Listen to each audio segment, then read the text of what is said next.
got the knowledge in store. Oh yeah, Alan Lang, watch him chuckle the flare. Movie and TV show reviews that you need. Film threads on fire, we're planting the seeds. Film thread, we keep it real. Dive into the stories, you know the deal. Turn the phone, it's the place to be. Movie lovers gather round. 1, 2, 3. From blockbusters to indie gold. Oh yeah. Welcome, everyone. Happy Friday. I am a very tired Chris Gore. I am pre-coffee. But we're doing this anyways, and we'll do it live. Tons of movie news today, including reports from a Fantastic Four test screening. I'll read you the text messages from someone who saw the film. Plus, Karate Kid's Legends is here. Wes Anderson's new movie, The Phoenician Scheme. Other films opening in theaters. Bring Her Back. Plus, a very soapy Sydney Sweeney and Alan Ng. Those are not related, but could be. So let's start the show, because I'll tell you why I'm like this. It's I'll tell you why in a second.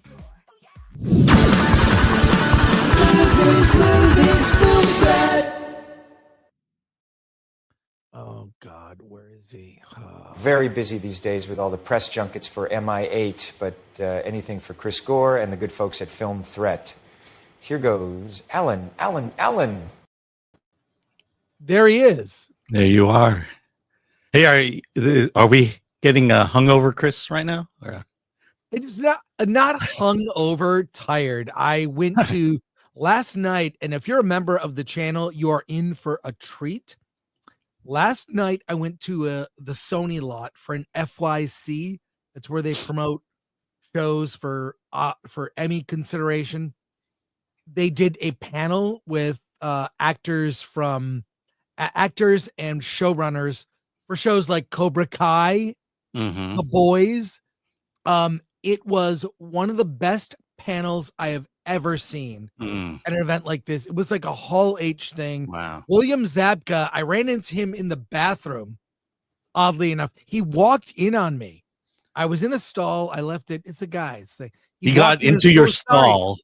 I was in a stall using the facilities, and he walked in on me, said, "Oh, sorry." Then I walked out. I was like, "Hey, Billy Zabka." There he is. He is hilarious.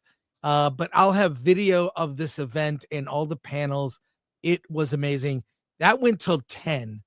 Then I saw a 10:30 screening of Bring Her Back, which didn't start till 11 because of trailers. Went to bed about 2 a.m. I am pre-coffee. I am wired.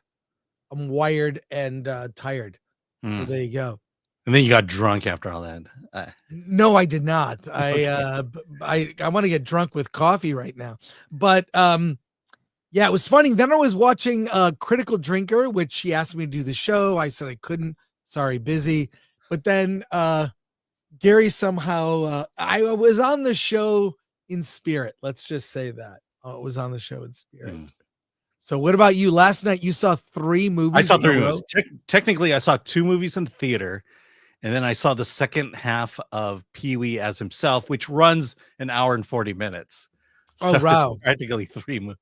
Wow. It's practically 3 movies. Well, I want to hear about that because I'm dying to see it. So we have seen separate things. So this will be a fun show. And we have a ton of news. We will be doing news for about an hour. And I will tell you about this Fantastic Four test screening. I'll just read you the text, but let's go here. Let's read some comments, Alan. Suns and Shadows. Chris is on the second cup of coffee, but really wants a hard seltzer. Coffee pool called out. No, I'm like a couple of sips into the first cup. That's all. Sorry, man. Sorry, Suns and Shadows. All right, Mike MC Wong, greetings from Mykonos. Hey, Mike MC Wong is with his lovely wife. They never got to do a honeymoon, and they are in Mykonos.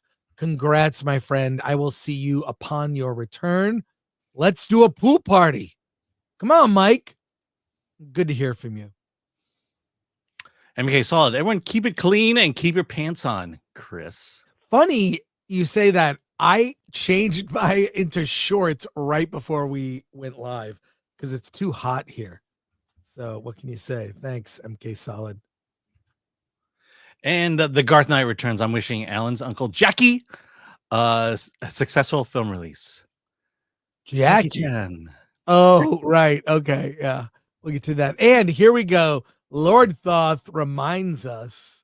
Like, share, subscribe, hit that bell for notifications, sign up as a member, join us on X, Discord, Rumble, and Instagram, and buy our merch at shop.filmthreat.com. Yeah, let's buy that merch. Let me see here. I'm getting a weird message from StreamYard here. No, there it is. It's fine. Our summer collection. I just arrived my camp film threads. I'm gonna put myself full screen. Yeah, full screen. I meant to do that. Here it is. The film threat, camp film threat tank top tee.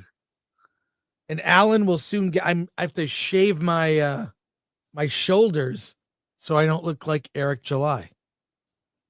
But take advantage of the summer collection and our superhero style, which I'm wearing the Fantastic Four shirt now. So there you go. Thank you, Lord Thoth. We appreciate you. Let's start with the news. We have a lot of it.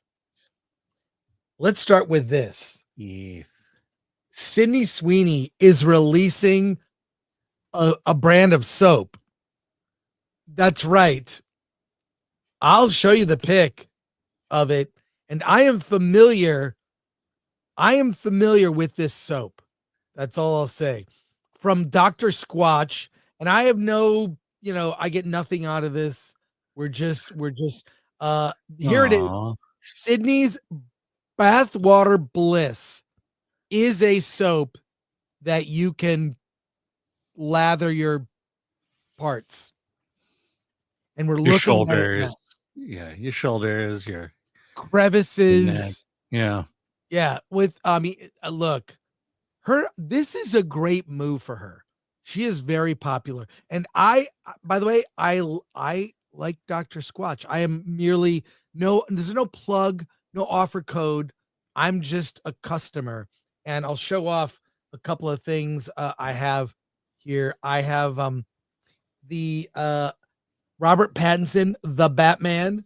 There is the Batman soap. Yes, that exists with Riddler, Enigma, and the Batman brick. There we go. And I also have a very limited edition Marvel soap that Dr. Gonzo sent me as a gift. Thank you, Dr. Gonzo. I love this collection. It's her classic Avengers here. Thor, Captain America, Hulk, and Iron Man. I love the Marvel classic art, and it smells Hulkalicious. So there you go. So good choice. So I guess Sydney Sweeney is something of a superhero now. Yeah. Doing this. I think Dr. Squatch is brilliant because people are buying their soap and not using them. Yeah. I like it. I keep it in my bathroom, and it's like almost like an air freshener. It's a very strong soap smell.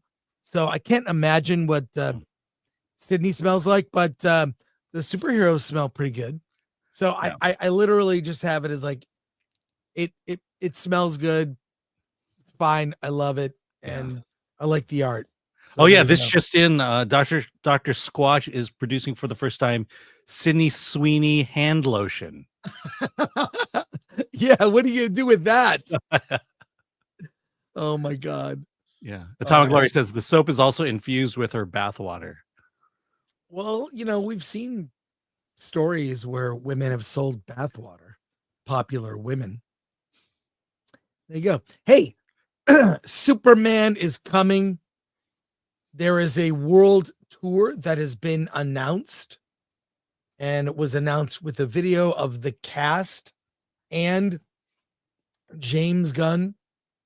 And here it is. Let's watch the announcement. Well, It's on X, so it's like a rotating video here. But let's look at the dates.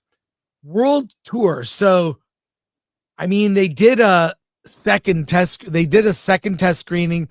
Apparently reports that there is, if you could find that story, Lori, reports they have made changes to Superman, including firing the editor, reworking the movie.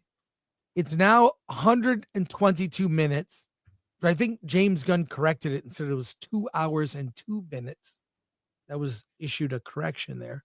And they also got a different composer.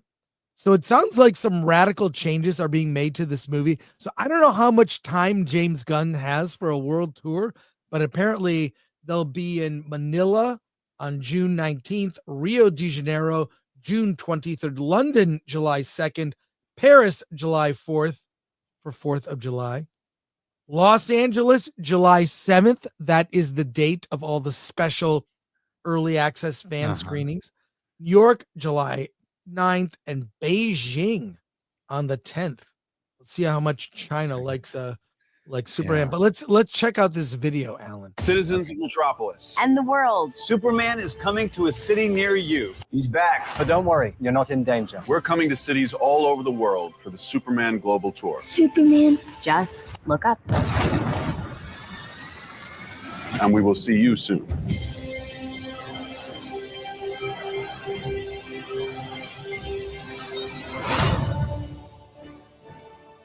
Well, there you go. Don't understand what this world tour is. It's James Gunn and the cast presenting the movie to different countries at screenings. So it's to pump up the interest. And another story here, David Corenswet has shared a video of his Superman training. He trained to be Superman.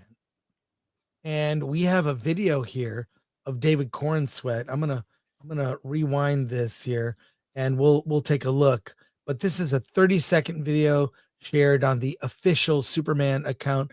Alan, if you and I are gonna get in superhero shape, why don't we just follow this plan?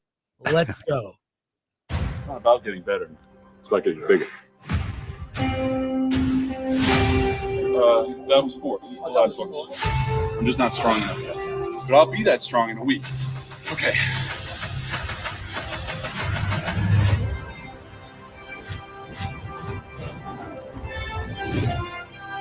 It's been a hell of a week at the office. Hey, buddy, eyes up here. It's not about getting. Yeah, Wow.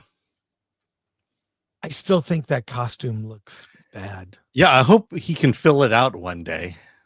I mean, well, look, I think he's fine. Actually, I think I like David Corenswet. He's a legit nerd. He is the one. You'll see there's stories about this. He wanted the red trunks.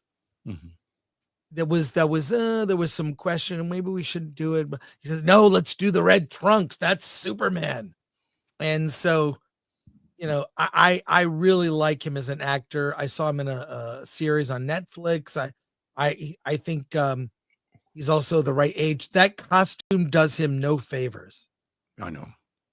It looks too big on him, and maybe those are what the reshoots are for. Let's just get that suit on tighter. Yeah, so it's I just think the costume isn't right. I hope he gets a better costume at the end. I don't know. What do you think? Yeah, didn't we get a movie like that where they had him in the wrong costume and then they brought out the right costume at the end? They could be repeating that. He just seems too busy. And I think I feel the same way about the Fantastic Four uniforms. There's too much to it. As opposed to the more simplistic designs of the comics. Especially with the Fantastic Four. Yeah, so I don't know, but I like David Corenswet, and that's really half of it is casting, right? Yeah. I don't think they went wrong there. So And here from comicbookmovie.com, the link is in the private chat there, Alan. Superman has made a huge change following test screenings. I think I mentioned what some of those changes are. So some of the changes include a different editor, a change of the composer. The other things are they toned down the humor. They cut much of the James Gunn humor. I think that if you see James Gunn's last 4 movies, starting with Guardians, they all have a great sense of humor that is appropriate for those franchises. He's very good at we're a group, we're misfits, we come together, we unite, we solve a problem. That's kind of the last 4 James Gunn movies, and he is very good at balancing goofy characters. Well, part of what we learned in the story is that they've cut down on the goofiness, some of the goofy humor. They've made it more serious. So we'll see. I mean, I have concerns. They're about to go on a world tour, and the movie possibly isn't done. And the tour starts late June? Mm-hmm. I mean, early June. So guys, now I'll say this, based on what I've seen of the marketing of Superman, I think it probably represents the movie accurately. And I'm not in love with it, but based on everything, we'll get to Fantastic Four. Based on everything I've seen of Fantastic Four, I think that will be the weakest of these. I think Superman has a shot to be the best and most profitable superhero movie this year, especially in light of the failure of Thunderbolts and the failure of Captain America and the future failure of Fantastic Four First Steps. What do you think, Alan? Yeah, I'm reading over these articles in there, and it just seems like a lot of tweaking going on. They're not mentioning what you're saying. There's something about I've heard this from other reports. So yeah, I'm just looking at what you gave me here, and look, make it a good movie. Do what you have to do. Make it a good movie. Rumors of huge changes. Good. Well, I think it's good. By the way, the story of every movie you love does this. Mm-hmm. It's not nearly as public. Godfather, if you watch that TV show, The Offer on Paramount Plus, the making of The Godfather was disastrous. No one knew really at the time, right? There were issues with unions. I mean, it was making that movie was hell, and it turned out amazing. It's a classic. The making of the first Superman with Richard Donner. Mm-hmm. There was madness on that set with Marlon Brando. There was the producers, the Salkinds tricked Richard Donner into directing 2 movies. We have a script for Superman. It's 300 pages. They were trying to trick him into directing 2 movies for the price of 1, which they did before with the 3 Musketeers and the 4 Musketeers. They pulled that trick.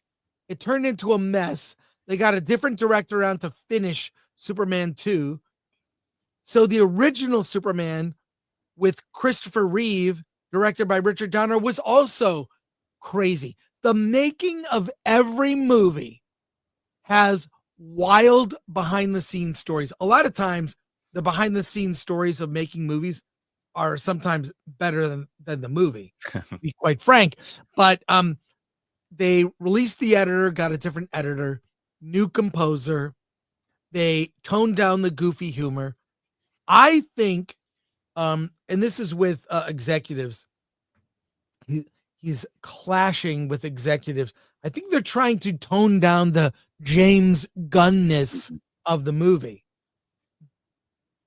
This could be a good thing. There are executives, right? There are executives that do understand filmmaking and the craft and cinema.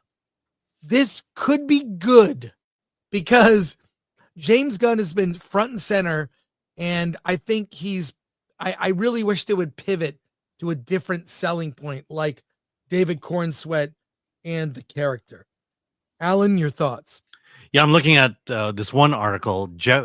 Is Jeff Snyder talking about it from the In Snyder. He says that it sounds like DC Studios is playing it a little safe with Superman, revealing that he's heard the movie originally had the action playing out over each day of the week in an episodic structure. And they're saying that while we appreciate doing something new, this new thing may not be exactly working, and they're reworking a lot of that. Huh. Yeah. Well, yeah. And that's the fear is the fear I have is that, yes, do reshoots, make it better. But sometimes when you keep making reshoots or keep doing reshoots, you muddle the final product down, a la Marvel and everything they've put out over the last 10 years. Yeah, it may not be a bad thing. I heard that structure before, that it was a week in the life of being Superman. I would like to see this maybe in our minds play out over months, make it an epic story. And I hope that's what they're going for. But he had a vision for it. They executed the vision. Maybe it didn't work. And it could end up being a better movie because of it. Let's go to your comments and questions here. Let's start with Soups. All right. From Cook Poo for 199. The entity predicts we won't buy it, so give me some 10. That's talking about the bathwater here. Yes. Brian Boru, you can wash your balls with Sydney's Bathwater Bliss. And when you're done with that, Gung Ho Mac tells you Chris is releasing a popcorn butter shampoo. I have a popcorn candle behind me that smells like butter. This room smells like butter right now. Yeah. There is a popcorn. See, it's right next to my head. Yes. Right here. That's a popcorn candle that smells like butter. Yeah, what we should come out with is popcorn butter massage oil.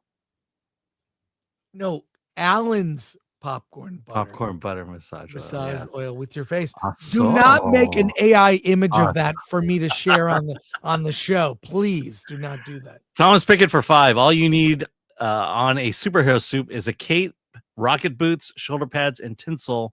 Keep it simple. Exactly. Fabulous. M for 5. Listening to Film Threat hits different when you finally get your own private office at work. Kick up the feet on desk. Keep up the good work, my dudes. Oh, thank you, M. Appreciate it. And congratulations on the promotion. Suns and Shadows. Gun always works better with a filter. Most directors need a balance bringer. Yeah. We'll talk about with PeeWee's PeeWee's documentary. Look, the best Star Wars movie is The Empire Strikes Back. Mm-hmm. That movie was not directed by George. He directed the second unit and supervised the effects. Irvin Kershner was in London with Gary Kurtz making the movie. It was George Lucas restrained. Mm-hmm. Not every idea that comes out of George's head is great, i.e. the prequels.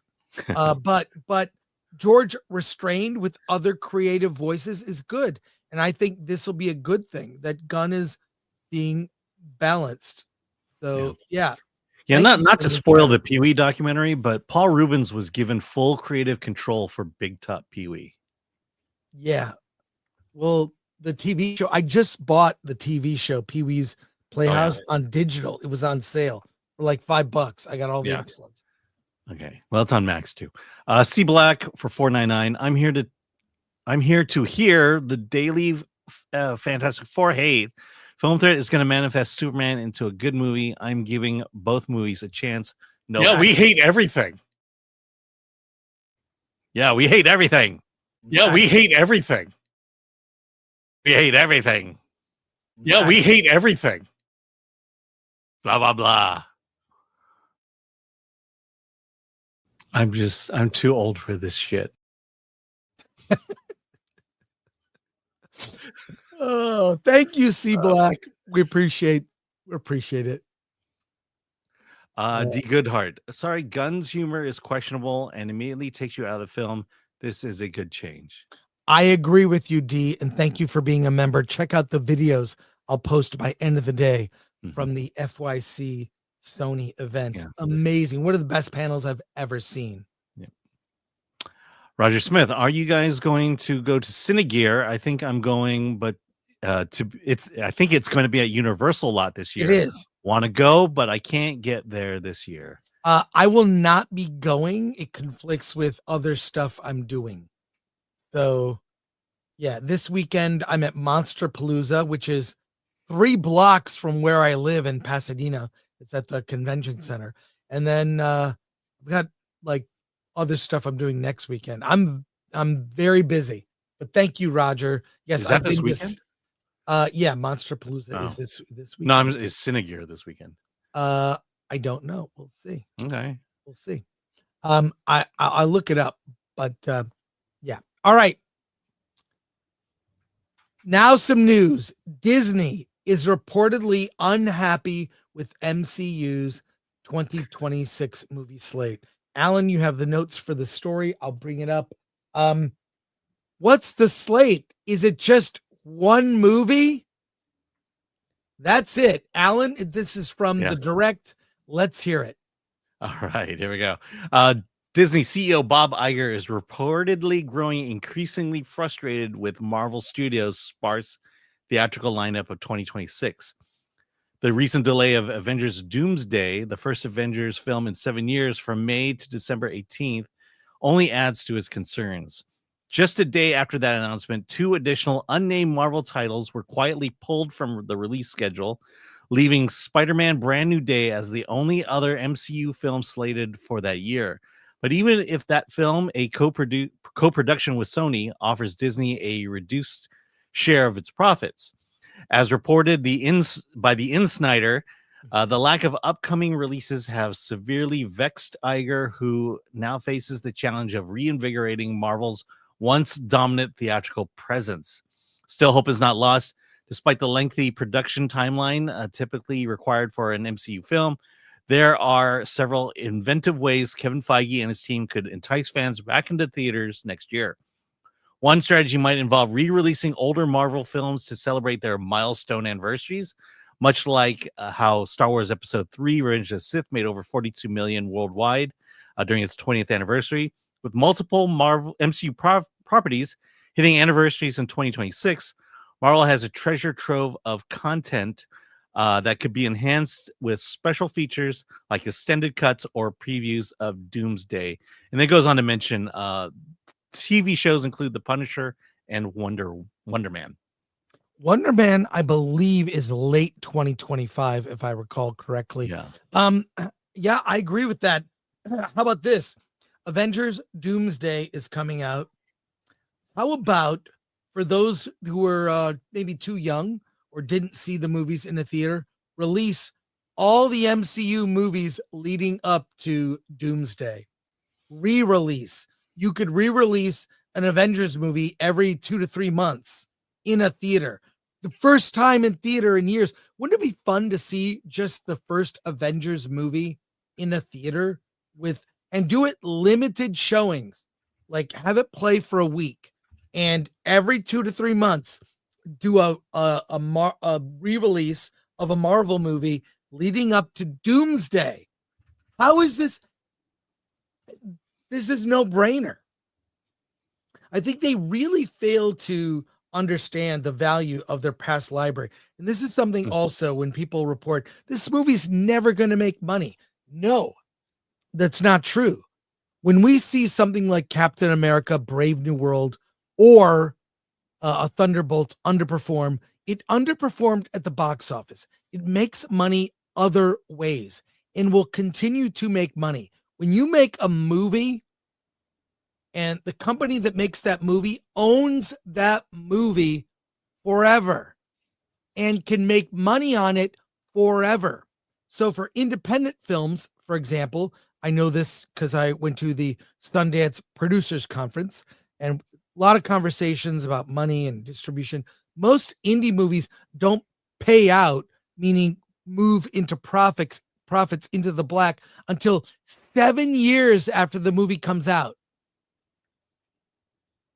It makes its money at box office and then streaming or VOD or blue or DVD, all that.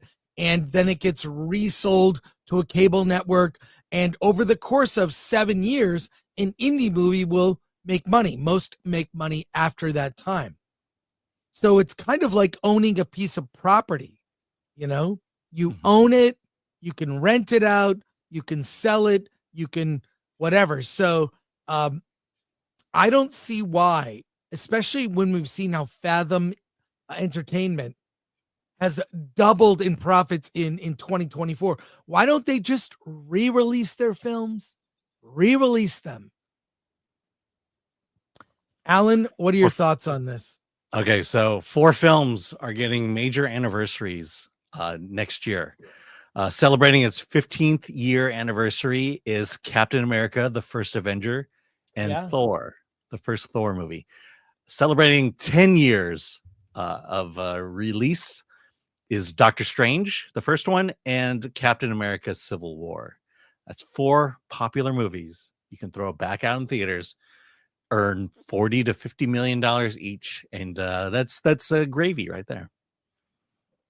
Yeah, I agree. I just think if Avengers Doomsday is coming out, which is the 5th Avengers movie, just release every 2 to 3 months. The Avengers, Age of Ultron, Infinity War, Endgame. You could re-experience that moment on your left in the theater again. There were so many videos that went viral of screenings of audiences going crazy. I'd love to see it. I would love to see all the Avengers movies leading up to Doomsday. Now, I will tell you the excuse they will give for not doing this, because it will create confusion between Fantastic Four and Avengers Doomsday.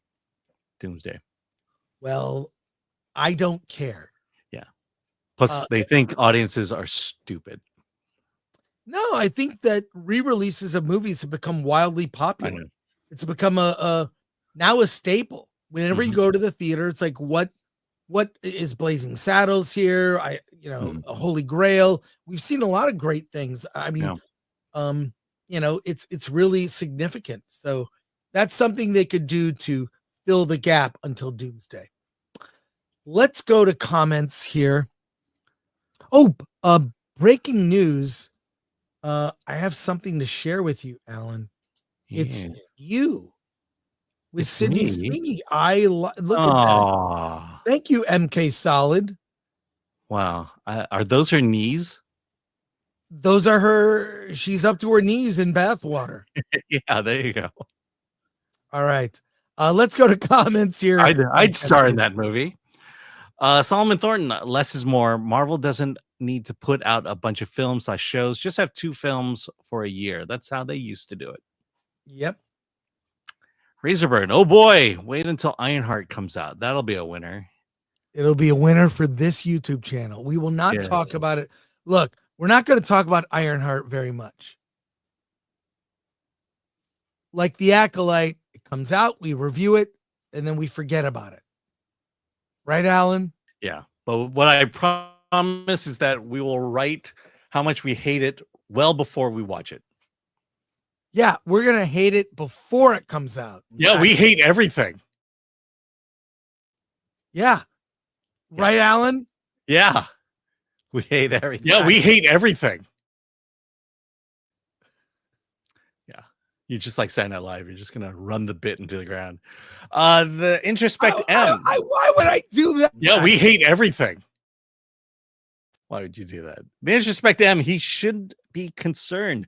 Doomsday seems terribly overbloated and not to be a great way to start a new era. Well, it's not so much starting a new era as ending one, I think. Ending a honestly. horrible era.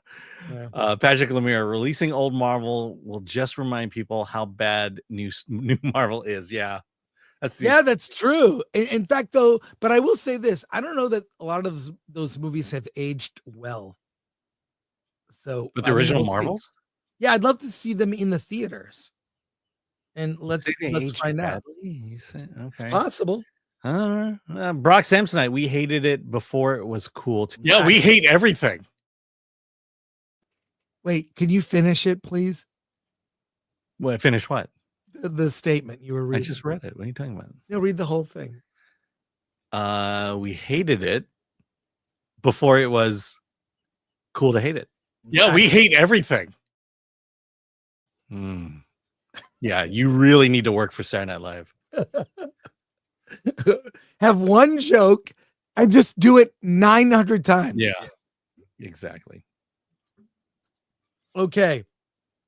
We got to get to it here. Let's talk Fantastic Four. We have a lot of Fantastic Four news, actually, and we will get to all of it. But let's start with this. And the source is me. The Fantastic Four First Steps test screening reveals. And others, I can confirm that this happened because other people that are not me have been reporting this. Okay. Grace Randolph heard from someone who spoke to her. That is not this person who spoke to me. There was a screening and leaks have come out and it's not looking good, folks. Let me just say that. So I have one source that has told me some things. I will share what I learned, but other people have reported this. But before I tell you what's in these text messages from my source, I'll just say this.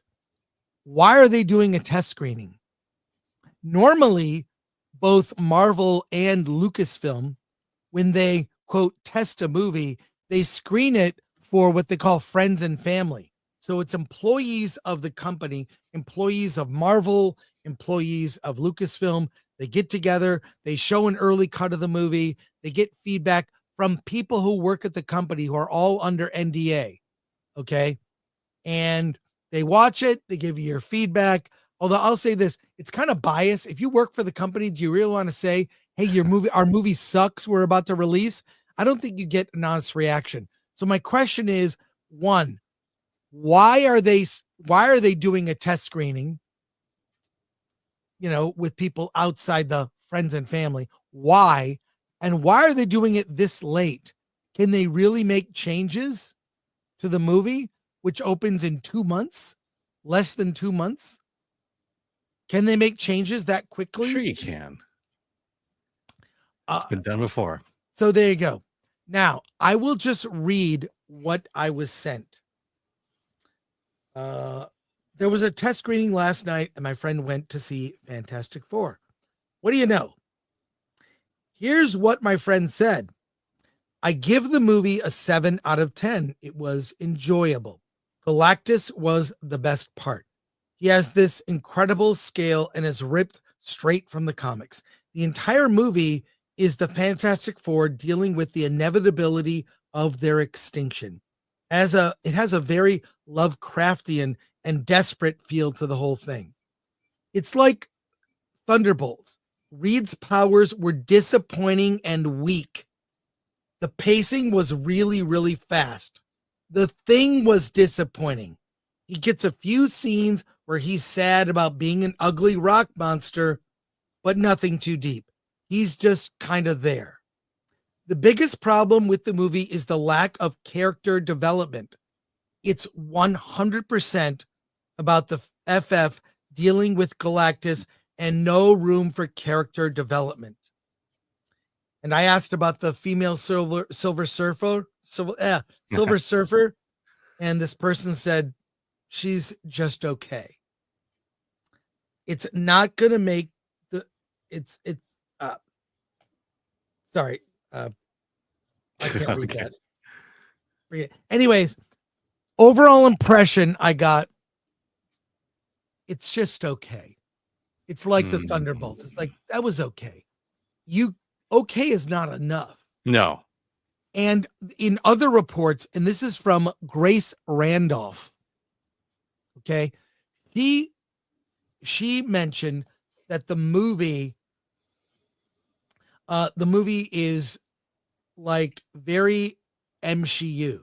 Even she said, I hate using the term MCU, but I watched her show. She talked about MCU, and it appears as if Sue and the Silver Surfer, the new Silver Surfer, they solve the problems. Yeah. And the conflict is solved. The two of them combine to fix the prevailing issue, which will be revealed.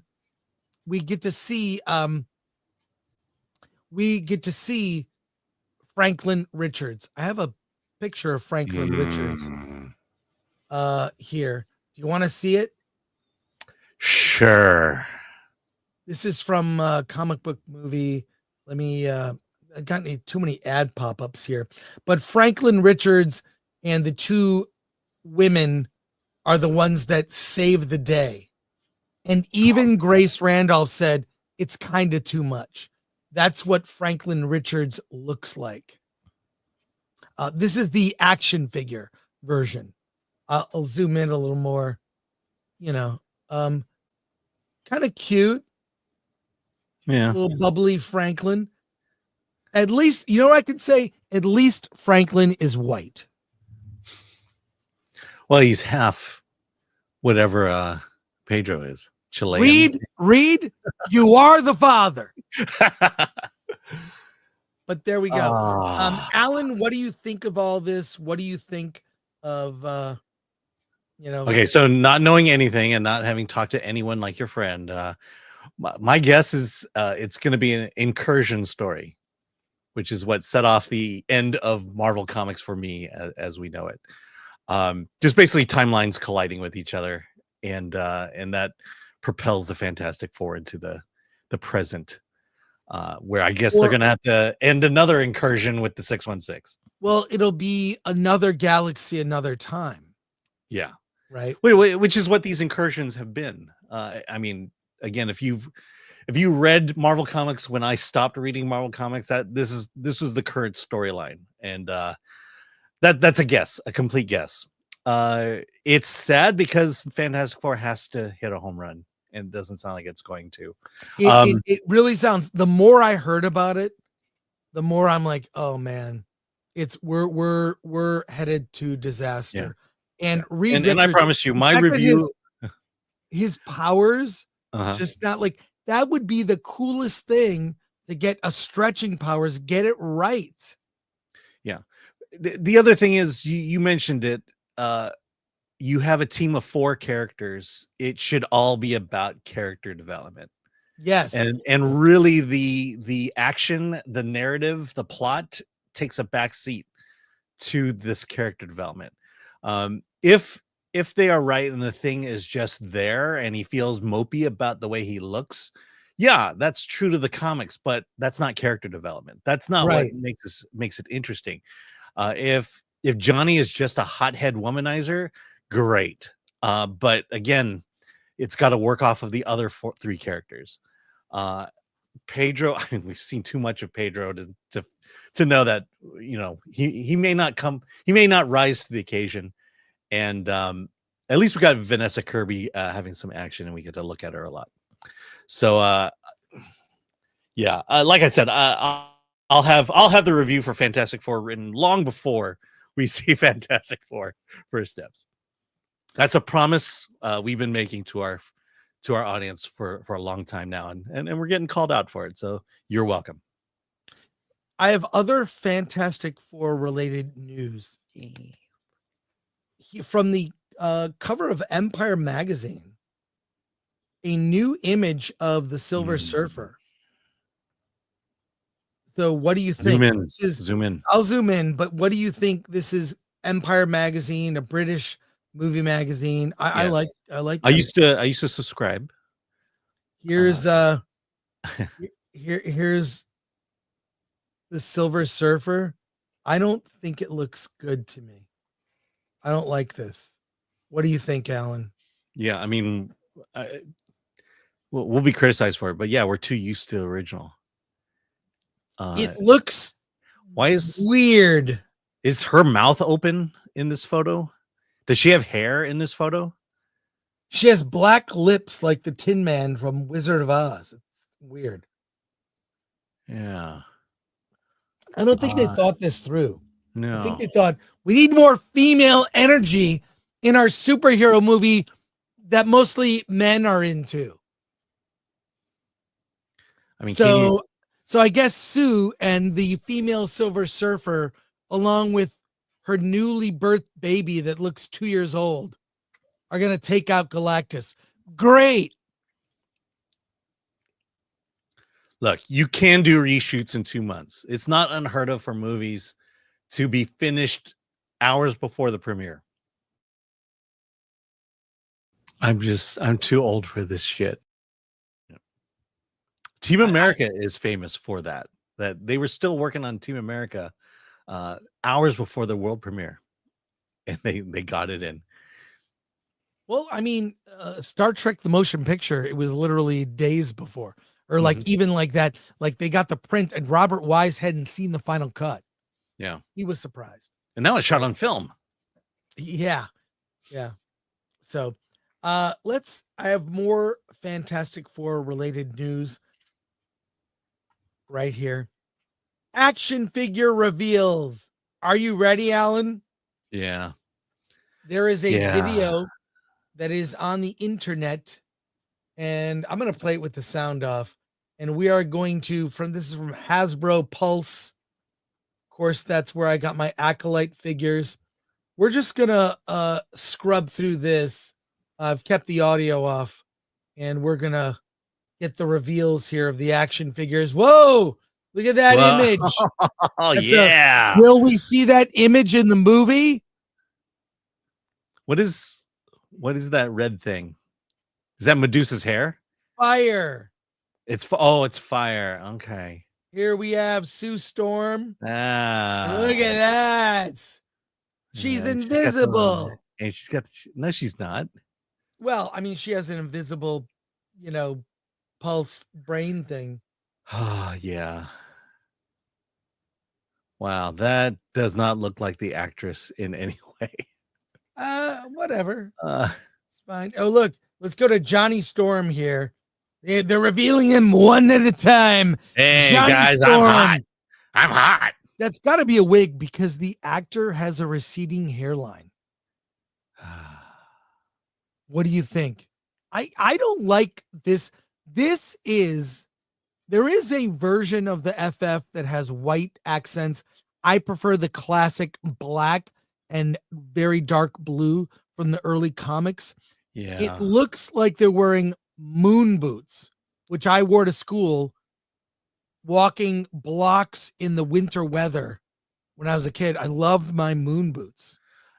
Yeah, I'll be honest. If they went back to the original costume, I would think about buying this.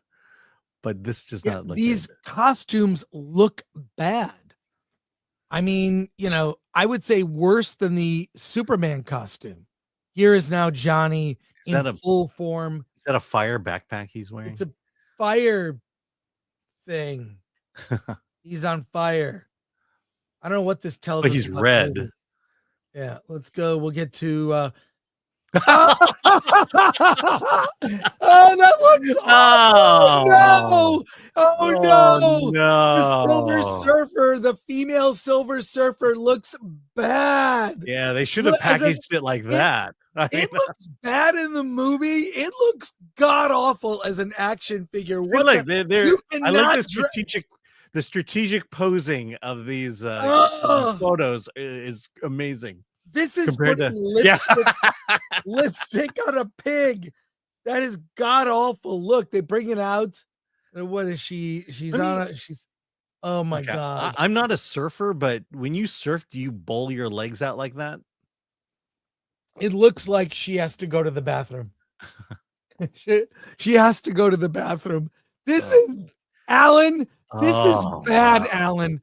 And I was all set to like, look, the movie might suck, but maybe the action figures are cool. Because I have some Fantastic Four action figures. This is god awful. Wow. This is god awful. Okay, Hasbro. look at that. Yay. Hasbro must be pooping All right, their let's pants. so right here now. we go with Thing. Oh, he finally takes his shirt off. Yeah. Why Okay. does he need pants? Get down to the Look. trunks. Look, but the Thing is the best one so far of the three. Yeah, the Thing is the best one. I still hate the pants. What are you doing? Yeah. He has trunks. He has trunks. That is not Yeah. good, Alan. Okay, pants aside, Thing looks pretty good. The Thing looks pretty good. Yeah. And of course, I say that having just seen Silver Surfer, Johnny Storm, and Sue Storm. Well, can I show you? I actually own a set of Fantastic Four action figures already. Let me pause this video. Let me show you. I own this set. I pre-ordered it. It came in and it comes with Herbie the Robot, a bunch of other stuff. Check this out. That's the Fantastic Four. Yeah. There you go. Look at the trunks. The black accents look way cooler. That's the FF. It's the Mezco set. How tall are they? I don't know. It's like 6 or a foot, or it's like 6 inches. Okay. So, but it's great. They have all kinds of accessories. It's awesome. Yeah, and you didn't need them to be using their powers in these things. You just need the characters. Yeah. I'll show you. I'll show you here. Check out the Thing. The whole set comes with all these accessories. Look at this. The lamppost. Yeah. Got his overcoat, different hands, different expressions, got the eyebrows going. It's all of these are that detailed. Let's go back to the video. Trench coat. Yeah. Yeah, that's the set to get. Let's go back to this video. Here. Just continue playing it. I'll scrub through. Are we gonna get to read? No. At least It he's looked stretching. bad. At It least looked- he's stretching. Oh no. That is awful. You know what the worst part about God this dang is? it. The worst part of this is the only one of the 4 figures that got the face right. Yeah. They got the face right. But oh God, is that awful? Oh my God. That is the worst. Pedro. Oh God. Let me show you what the Mezco looks like, which again, I have this. Here we go. Look. And it doesn't look like Pedro. You've got a bearded Reed, got different stretch versions of his big hands. Look at that. That's Reed Richards right there. Let's go back to the video.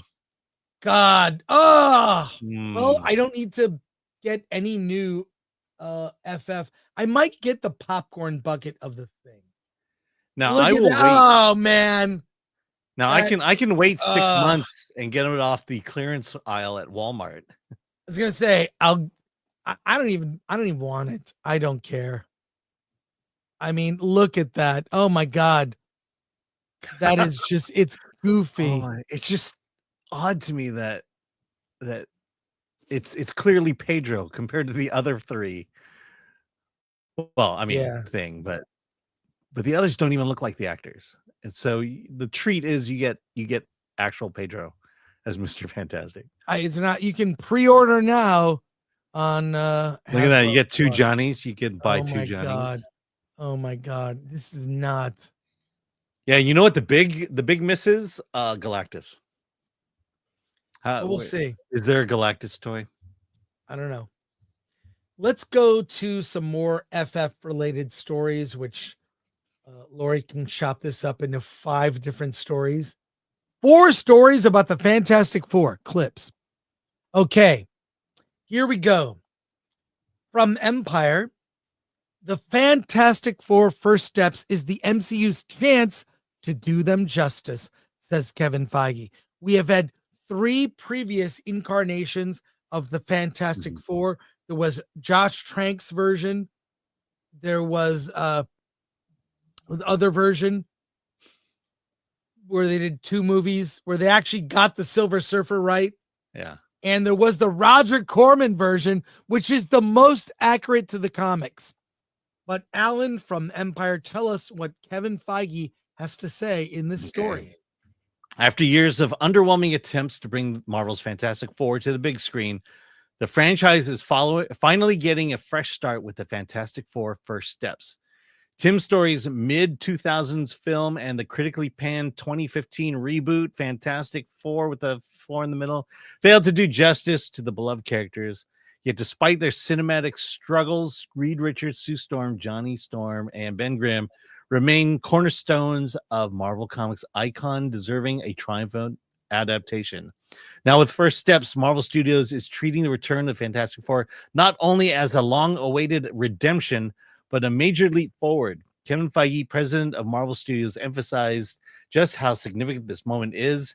Quote, I think there are no 4 characters that are more important for the history of Marvel. When Disney acquired Fox, it wasn't just a business move. It was a creative turning point. Do you want to respond to that, or do you want me to keep going? Keep going. Quote, when Disney bought Fox, it was really an unexpected dream come true, Feige explains.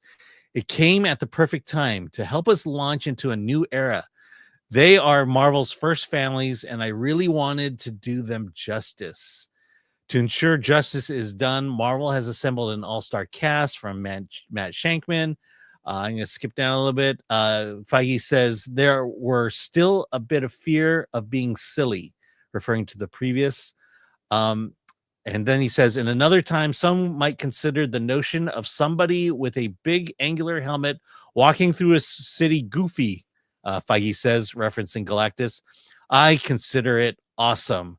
With the new renewed vision and a committed team and a deep reverence for the source material, Fantastic First Steps aims to finally bring Marvel's first family to the screen in all their glory. As Feige makes clear, this time they're going to be truly fantastic. Oh, God. Well, look, I'm glad. I appreciate the sentiment, but you blew it. It's more, according to Grace Randolph, the new FF movie is more MCU with Sue Storm at the center and the women of the movie basically resolving the main conflict. In the comic book, it is Reed Richards is gifted a weapon. This is a spoiler for a comic book that is decades old, so don't get upset with me. The Watcher bestows upon Reed Richards a weapon called the Ultimate Nullifier. Yeah. This weapon in the hands of a mere mortal human. And Galactus is defeated with the mere suggestion that Reed would use that weapon. And this is when, they've tried everything. And it's great. It's an epic story. When I read that as a kid, God, I think it was 9 years old. I read a reprint of that story. I thought I will never see a movie or read a story as good as that. In comic form, it's one of the all-time greats. It is one of the comic book Hall of Fame, Mount Rushmore, the GOAT, whatever, that 3-issue arc with the coming of Galactus, introducing the Silver Surfer. They just could have told that story accurately. I think you need Alicia, Thing's girlfriend, blind girlfriend. There's some pathos with that aspect of the story, but I think they're just spending more time on the look than anything else. The other thing is the last 3 Marvel movies were directed by TV directors, not movie directors. I believe that's correct. The Marvels, I think she was a movie director. No. I'm talking about Thunderbolts, Brave New World, FF. Oh, okay. 3 TV directors. And you might want to get a movie director that has a vision instead of a TV director that you can control as a producer. So they're making the movies like you make TV, where producers have more control. Mistake. Yeah. So, like in the old days of Marvel Studios when they would hire movie directors. like to make Jon Marvel movies. Favreau. Yeah. Like they James got Gunn, Kenneth Branagh. Kenneth Branagh. They had real directors who'd made movies that were successful before. Shane Black. Yeah, like I don't know. I think Marvel has lost its way. Let's go to comments here. Okay. Our own Charmin. All the best movies have massive changes just months before release, right? Not all, but some. A lot. Disney's Aladdin. Completely different story. There was a mother. Aladdin had two friends, and they got rid of everything, made massive changes, and we got the Disney's Aladdin. That Toy Story, they shut production down and remade the movie. And Pixar has done that, I believe, on 3 other occasions where they just shut production down and not working. redid the story. Bill S. Preston Esquire. George Lucas changed the original Star Wars for later weekends. There's always more time. Yeah. I mean, I guess there is. D. Goodhart. I think it would be difficult to remove and replace Pedro Pascal in such short time. Yeah. True. Hey, knee pain. Knee pain for 5. I brother. love you both, but this Fantastic Four content is ruining my Friday. Everything, poster, figures is an aesthetic and anatomical nightmare at so many levels. Silver Surfer. I just think both the marketing for Superman and Fantastic Four has been underwhelming. Or we could say whelming. That's a Mahler thing. Thank you, knee pain. Day trippers for 100 Argentinian pesos, I believe. Silver Surfer figures look like she's squatting into public toilet position. I've been there, girl. I've been there. Oh no. Yeah, like when you go into I was recently at a music festival, and you have to, from my understanding, women have to hover. Make of that what you will. Pilgrim Media for 2. I reached my final stage of grief. Total apathy. Thank you, Pilgrim. Jean-Hu gifted 5 Film Threat memberships. Awesome. Thank you, Sean-Hu. Appreciate it. Fish Jones. Alex Ross based his design of Mr. Fantastic off of the professor from Gilligan's Island. That's inspired. I always thought he'd make a good Reed Richards. He had that like square jaw, graying temples. The professor was amazing. Yeah, Fish. Thank you for that. Yeah, and the thing was clearly Skipper. Okay, William for 5. Only now do we realize how good we had it with the 2005 and 2000 Fantastic Four movies. Yeah, thank you for that. BMO better. Put a chick in it and make her lame and silver. That is the thumbnail. What we need on the thumbnail.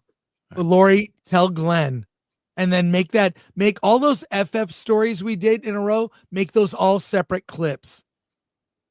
Please, Glory. That's my note to pass on to Glenn. Thank you. D. Goodhart. One of the biggest failings of the Fantastic Four movies is not making the Thing the breakout star. He was always in the comics. Yeah, he was a star. They even spun off a Thing comic. Marvel 2-in-1. Yeah, Marvel 2-in-1 with the Thing. And it was like the Thing, and they'd pair him and with some other hero for an adventure. Yeah, the Thing was the and then best. after Secret Wars, he had that little limited series that was pretty cool. It was great. So, all right, one more story before we get to reviews. Insiders explaining what's happening in Hollywood. We have done numerous stories about Hollywood's collapse. And I have, this is video from an interview. I'll play this in a second. I'm gonna back it up a little bit. This is from the California Insider. It's a YouTube channel that I watch every once in a while. Yeah. They cover California news. And here is Cover the decline of California. Yeah, exactly. This is David Graves. He is a film industry expert and IATSE union member. He says streamers have disrupted the Hollywood model, and we're gonna play this. We're gonna play this for you just so you can get the crux of this here. So here we go. It's a little longer clip, but worth seeing.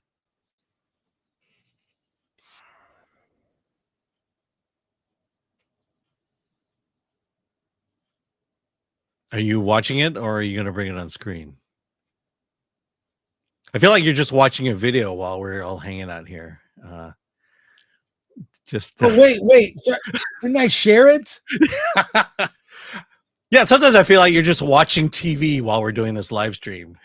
No, it's sorry, Alan. No, I apologize. I thought I shared it. My apologies. Let me get back to that. Here we go. Here we go. Come on. And what popped it was the WGA and the SAG-AFTRA strike. And so prior to the WGA and the SAG-AFTRA strike, which was last year, right? That was last year. We started seeing a contraction, slow contraction, but a slowdown. And that slowdown was predominantly because the streamers started oversaturating the market. And so to break this down, because it's a little complicated. Can you explain to us what you mean? Yeah. Everyone knows that primetime television is typically a bigger budget, or big features or bigger budget shows, right? Higher quality. But if you're watching something on the Sci-Fi Channel, and as a sci-fi fan, I'm going to get yelled at for this, I'm sure, but if you're watching something on the Sci-Fi Channel, it's not necessarily as good quality. It might be still good acting, but not great acting, still good writing, but not great writing, still good lighting, but not great lighting. And it's just, there's less money being spent. When the streamers during this COVID-19 thing, and what they needed was to get subscribers on platform, and they needed to get eyeballs on content, because data collection was a really big thing for them. And so they needed to get people on platform and get them watching content. And in order to do that, when we came out of the COVID shutdown, we went into COVID restrictions. They were producing loss leaders. They were producing content that wasn't necessarily profitable, but it was getting people to come to. So the idea was that let's make really high quality content for everybody, for all these niche products, because they're going to subscribe, and it's going to work out. Well, it's going to get people to the platform, and once people get to the platform, then the streamers can start kind of collecting data. They can start trying to figure out what type of content people want. So that's one clip from this. It's a little longer. We'll put a link in the description. Here's another clip. Here we go. People don't really give the soft power the credence it deserves, right? Like the American ideal, freedom, prosperity, equality, all of these things that we all love as Americans, we push this out in our content. We push this out in our movies. Those are messages that we put onto the world. So what's happening right now is we're losing our film industry. It's leaving the country. Like I said, it's not California versus Georgia anymore. It's the United States versus the world. And so do we want other countries like China to have the lion's share of production? Because that's what's happening. You have countries that don't share our ideology, don't share our belief structure, that are backing production content now. And you have American movies that don't show in China unless they edit the movies so that they can play in China. So it's like, you already have this happening. Do we want content being produced by other countries that don't share the same views as we do, and then we're just buying it back from them? I have been saying this a long time. There need to be movies that reflect American values. And we're not doing that now. We're almost holding back. The messages in movies used to be hopeful, used to reflect the American spirit, and it was popular all over the world, outside of America and inside of America. But we now have a generation of new writers, producers, people behind the scenes that aren't down with America. And it reflects, this guy is calling it out. He's right. And I've been saying this. a little bit more, and I have become just to piggyback. It's become intentionally anti-American. Correct. It's like we are intentionally injecting values that Americans used to hold and injecting the opposite values. Proof that it works. Top Gun Maverick. Even we commented on Avatar: Way of Water because it had a family message behind it. Those are little things that audiences want to come and watch in their movie theater. Just these little positive messages, patriotism of hope. Keep going. And it stands out because everything else isn't that. So when like a Top Gun Maverick comes out and does really well, and that movie played it safe in some ways, the enemy was referred to as the enemy, right? Yeah. Well, the first one did the same thing. So. Right. It's fine. It's fine. And it also doesn't date it, Yeah, and I think that's also why we're probably leaning toward Superman doing much better than the Fantastic Four, because the indications we get is that maybe Superman is heading in that direction. Back to and maybe we need. By the way, the first test screening of Superman, they did not use the words in any form. Truth, justice, and the American way was not in the movie in the first cut. That made change. There was a second test screening. It sounds like it's being changed even more. You need that. Go back and watch 2002 Spider-Man. There's the 2002 Spider-Man seems like out of another time. It ends with an American flag. There is mentions of religion. Aunt May is religious, goes to church. There is a really like innocent romance with MJ and Peter Parker that's just really touching. You don't see that in movies anymore. Movies aren't even like just hopeful and romantic and cute, like in terms of the romantic side of it. Anyways, a little bit more of this, and I have another clip from a different thing I want to show. Like that's what's happening. We're offset. We're shooting our content out. We're making it somewhere else. We're abiding by that government's rules, by their regulations, by their subsidy rules, and then we're ingesting it back in the United States. Doesn't make any sense. When you mentioned... so this is a really good interview. It's an hour. We'll put the link in the description. Yeah. I have something else to show related.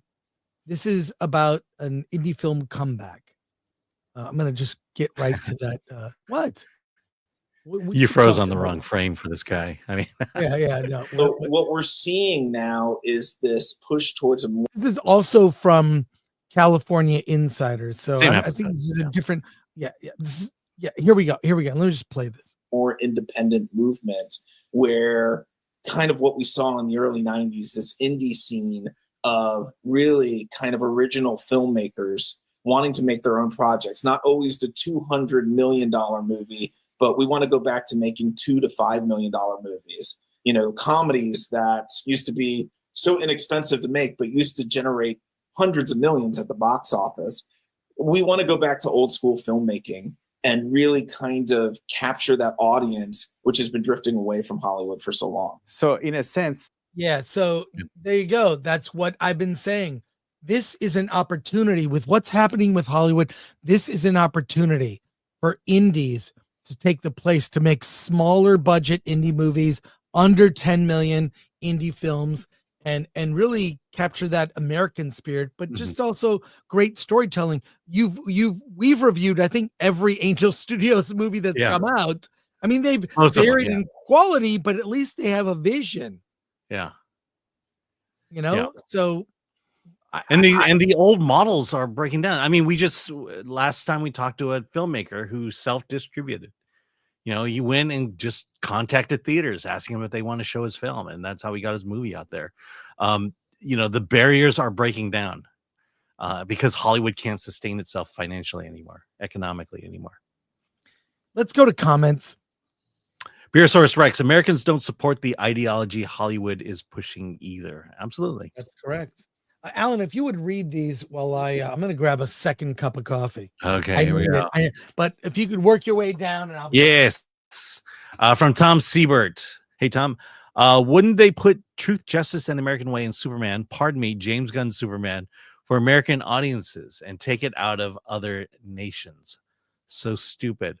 Yeah, I mean, we went over it again, but China, this idea that you need to change things for China when China is essentially 3% of the entire box office, you could do away with that 3% and still have a thriving industry. The Dark Knight Returns. Sadly and happily, a lot of the symbolism in Spider-Man 2002 was born out of the 9/11 attacks. Yes. Here you go. From Glenuccio. I'm so sick and tired of people saying content.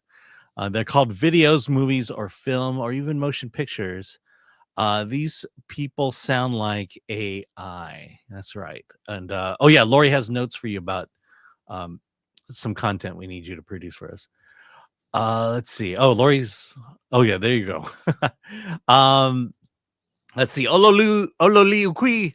Why wouldn't they change things for China? They change things all the time for a small minority of shrieking, retarded, hysterical, blue-haired baristas and gender studies majors. That's the other thing. Like I said, you know, why are we bending over backwards for China when you're not going to make that much money off of them in the first place? It seems like you're going to spend more money making the changes than you are actually getting some revenue from China. If they like it, they like it. If they don't, they don't. Just keep it what you will. Tony, youthful eagle, Elias, OT, even communist China likes or wants the communist themed Snow White remake in Disney films. Yeah. Yes. And they like annoying Americans too. Patrick Lemire, content is my N-word. It's art. God damn it. Let's see. Diane Seaborn, UK audiences will be just fine with Truth, Justice, and the American Way being in a film. We're okay in 78 will be now. Okay. That's right. Yes. And from Brock's. Okay. Cool. Alan, I'm back. I heard every comment. I like hearing you say Ololique. Ololique. All right. Hey, let's review some movies. Yeah. We've been waiting for Karate Kid. Let's get that poster up, Lori. So if I'm right, we did not see the same movie at all. We saw different movies this week. Okay. Alan and I, unfortunately, because of our schedule, were unable to see the same movies. So we've seen different films. So let's talk about it. Alan, tell me about Karate Kid Legends. Okay. So Karate Kid Legends opens with a scene from Karate Kid 2, where Daniel-san and Mr. Miyagi are in Okinawa, and they see a picture of Mr. Miyagi's former leader. This sensei had gone to China at one point and influenced Mr. Han's Kung Fu Club. And that's kind of the base of the story, is that there's these two diverse fighting styles, Kung Fu and Karate. And in the form of Li Feng, played by Ben Wang, they're brought together for him to defeat the bad guy. The story is basically fairly simple. Li and his mother, played by Ming-Na Wen, live in Beijing. Li's brother died because he was in a kung fu competition, and he was murdered by the person he beat afterwards. And the mother said, I'm done with all this violence. We need to get out of here. And they go to New York because it's the least violent city in the world. Sure. And she gets a new job there and says, look, you're going to grow up, get smart, go to college, but no fighting. And of course, that doesn't last very long. He goes out into the streets of New York, comes across a pizza place run by Victor, played by Joshua Jackson, and Mia, played by a girl. And she kind of, they make a deal. She wants to learn Mandarin. He wants to learn New York. They're going to make a deal and do it together. Victor is, okay, so two things happening. Victor is being, his business is threatened by a loan shark. And at the same time, Mia's ex-boyfriend, Connor, he's a very violent, mean person. And when he sees Li and Mia together, he immediately beats up Li. So the only thing you can do is have a big battle, and that's where we end up. There's a 5 boroughs battle where ultimately Lee and Connor meet to hash things out. But because he's so dominant, he needs help. He gets help from Mr. Han, who is the kung fu master that taught him everything he knows. But he needs something extra. He needs that karate influence. And so Mr. Han goes to LA, to Encino, and brings Daniel back to New York to teach him karate. Okay, so let's just break it down. This is not. Oh, go. What is this as good as Cobra Kai? You know, it's funny. There is zero mention of Cobra Kai in it. You do not need to have known anything or anyone from Cobra Kai. Is it standalone? It's a standalone. Look, there is a post-credit cameo that will make all fans go nuts, but that's about it. Look, this is not the Karate Kid of the past, and I will tell you why. There's a reason why the original Karate Kid is a classic and why this one is not a classic. In the first Karate Kid movie, Ralph Macchio plays Daniel LaRusso. He's a normal kid. He moves to LA. He knows nothing about nothing, and he gets beat up. And so he goes to Mr. Miyagi, and Mr. Miyagi teaches him karate. And the reason that works is because Daniel LaRusso is us. You know, we can put ourselves in the shoes of Daniel because he doesn't know anything. And he trains and trains and trains to ultimately beat Johnny at the end. That's classic storytelling. You wanted a protagonist that you can see yourself in. That his adventure is your adventure. In this one, Lee is already a master kung fu fighter. You know, he's got skills that we don't have. Look, in the original, it was the crane kick. We can do the crane kick, maybe not well, but we could do it. In this one, there's the tiger kick, where he basically leaps into the air, does a flip, and then does a leg kick down onto his opponent. The Captain I can't do that. Basically, the Captain. No one can do that. Yeah. Look, having said all that, look, I'm gonna judge this based on look. Karate Kid 1 and 2, that's my Karate Kid. Everything else, I don't care about. I don't consider it part of the canon in my mind, at least. This movie, though, I'll say is meant for a young audience, Gen Z audience, teens, younger. And I think it delivers for that audience. If you're looking for a continuation of the Karate Kid, you're going to be sorely disappointed. There's, this whole idea that Mr. Han and Mr. Miyagi are bound together in some way is just kind of forced writing. We just kind of have to do it to solve the problem of the Jaden Smith Karate Kid. And so, look, the fighting is good. It mimics a lot of the Hong Kong style fighting. You get your nostalgia in Mr. Han and Daniel San. But Ralph Macchio, it's not like you're getting great character development there. He's there to teach karate. The other good thing is there's romance. There's actual romance in this movie. This is something you don't see in young people movies anymore. The two main characters fall in love. Hey, how's that for a story? The biggest problem I have with this movie is it telegraphs the ending. So you have Connor, who is this dominant fighter, and you have this dragon kick. And spoiler, this happens in the first act. Connor is able to counter the dragon kick, and so they have to figure out a way to counter to kind of set the trap, so to speak. And they work it out in this montage, which tells you. Which when I saw that, I'm like, so is this the ending of the movie? Is this the ending of the movie? And it was. I'm not going to spoil it, but I'm not going to spoil it. But this is not great storytelling here. In Mission Impossible, he has to go down to the submarine. What did they do? They show a montage of what Tom Cruise has to do to get the source code from the submarine, and it shows it in this really nice package. But that's not how he's going to do it, and the mission is not that easy. And the problem here is it's exactly the way it's planned out. And so you lose all that suspense because you know how it's going to all end.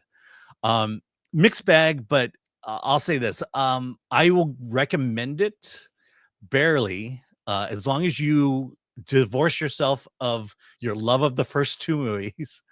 And two, this is not for us. It's for a younger audience. It's shot for a younger audience. It's a story told to a younger audience. And that's where it is. So if you have teens who like Cobra Kai, this is a movie they will enjoy. So yeah, Sadie Stanley is the girl's name. And so yeah, mixed review. The reason I recommend it is because I will probably watch this again, and I'm not going to get bored by it.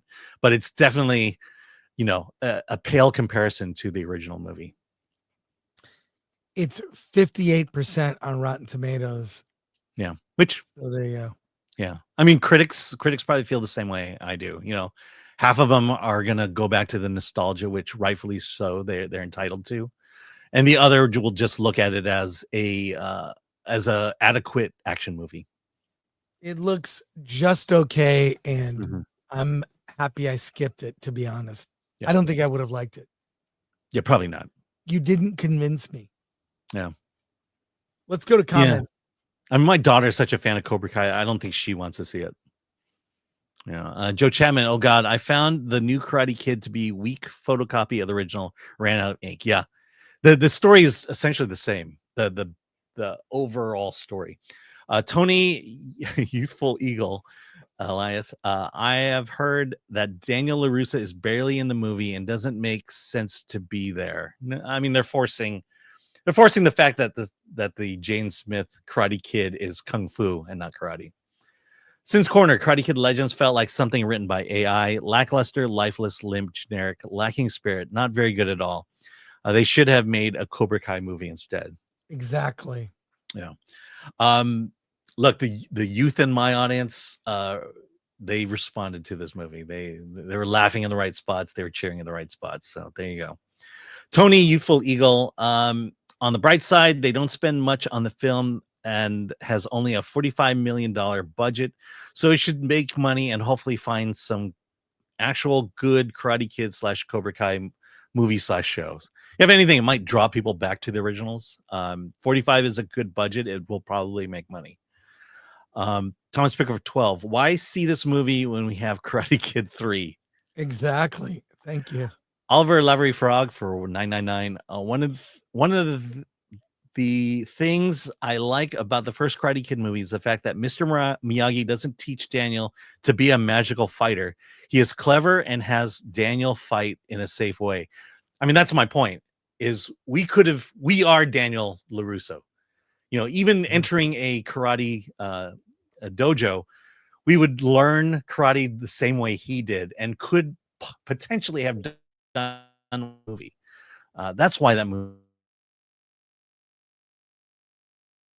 You're fading in and out, Alan. Sorry, I can't hear you. I can't hear you. Cobra Kai. Can't hear me. Sorry, I can't hear you, Alan. You back? Say something. All right, can you hear me? Your internet is hey, really can you hear me? bad. Yes, I can, but your internet is bad. Is someone using internet in your house? Probably. Like you've gone to 480p. Tony, Youthful Eagle, Elias. Yeah. We should have gotten a Cobra Kai movie. Could you go handle that, Alan, and come back? Pilgrim Media, give us content, not quality, more content. Thank you for 2. It's great. Alan's going to go and come back. I'm going to review another movie. Let's talk about Phoenician Scheme. We do have other movies to review today. The Phoenician Scheme is the new film from Wes Anderson. And Wes Anderson, look, for many people, he's an acquired taste. Okay, if you love Wes Anderson, and I do, I like Wes Anderson's animated movies. Fantastic Mr. Fox is great. Isle of Dogs is amazing. But everything from the Darjeeling Limited, French Dispatch, Moonrise Kingdom, these are movies that are acquired taste. The Grand Budapest Hotel, probably one of my favorites. Asteroid City got mixed response. Phoenician Scheme, if you've seen those movies, the Phoenician Scheme is very similar in tone. It's I don't know, what can you say about the tone of Wes Anderson movies? They are fanciful, whimsical. It's a heightened reality, and it's very cartoonish look to the whole thing. Benicio del Toro plays Jaja Corda, an international industrialist playing the markets. He's an adventure. He's a man's man. He survives a plane crash in the opening scene of the movie, and he forms a relationship with a young woman who is a woman of, she's a religious woman, let's say, a sister. Sor Liesel, played by Mia Threepleton, an actress I'm not familiar with. She's basically a nun who he plans to leave his entire fortune to because he doesn't trust his own children. And he brings Liesel on all of his worldwide adventures to kind of teach her the ways of business. He's the kind of Elon Musk of his time. And there he encounters Bjorn Lund, who is the professor teacher of his kids, played by Michael Cera, who may or may not be a double agent. Scarlett Johansson plays La Cuisine. It's along with other cameos from Tom Hanks, Bill Murray, Benedict Cumberbatch, and Bryan Cranston, rounding out the cast. A lot of great other character actors, including Richard Ayoade from the IT Crowd. I love him. And it's what you'd expect from a Wes Anderson movie, leading to everything is very clever in the way that it all connects in the end. But this is not, it's not like Grand Budapest, which I really, really might be one of my favorites of his live action. Isle of Dogs, if you've not seen Isle of Dogs is fantastic. Love Isle of Dogs. If you're into the animation. But I would still recommend the Phoenician Scheme. I would say it's sort of mid-tier on the Wes Anderson. He's had better live action, and I think his animated films are really clever. But it has all the things that you expect from Wes Anderson. So there's nothing surprising. It's like when you order a certain type of food, you know what it's going to taste like, and there are good versions and bad versions. This is a good version of that dish. If Wes Anderson can be a menu item at a theater, it is kind of a menu item. So I enjoyed it and I recommend it. Probably give it a 7 out of 10. And but I would encourage you to, if you're not familiar with Wes Anderson, to go see his movies. He's really go see his other films like Grand Budapest, Isle of Dogs. Isle of Dogs, just fantastic. But I am a big fan of Wes, and this is good. I'll say this, it's better than Asteroid City, which was his last movie, and Alan did not like that one. So there you are. Let's go to comments here. Starting with we'll see if Alan's coming back. I'll have to text him. Lean Back for 20. The only Karate Kid movie I want to see is a 1930s immigrant story, an epic that spans 3 decades on 2 continents, a patriotic story about a reluctant fighter. I'm sick of endless sequels, but give me the Miyagi Kid. Oh, that's great. Thank you for the 20. That's awesome. Mo Sislak for $19.99. Always look forward to these Friday movie reviews. Thanks, fellas. Well, thank you, Mo. Appreciate that. Isle of Dogs, 4-star film, but so is Budapest Hotel and maybe Fox Film too, says Tom Siebert. I like his whimsicalness, the sense of whimsy. That's the best way you can describe it. It's like the kind of things, it almost feels, his movies feel like student films in a good way, like when like there are no rules or there are breaking of lots of rules. And I like when, you know, Wes Anderson breaks the rules. He's unexpected, let's just say. And Life Aquatic, I failed to mention that. Life Aquatic with Steve Zissou. Great. Another great one. Ron Enriquez. Wes Anderson owes Bill Murray his career as far as I'm concerned, and now he's thrown him under the bus in exchange for Tom Hanks. I've heard that Bill Murray can be difficult. It can be difficult. So there you go. I'm going to see what happened to Alan here. So I'm going to text him. So give me a moment, folks. I'm going to play a funny video. Might actually play a funny video now for you. So here we go. Very busy these days with all the press junkets for MI8, but anything for Chris Gore and the good folks at Film Threat. Here goes Alan. He's not here. I'm sure he had to restart his internet. My internet is not rebooting. Okay, so all right. Here's what we're going to do. We went a little long on news today. So what we'll do is this. I'm going to review one more movie and we're going to end the show. So there you go. Let's just do this.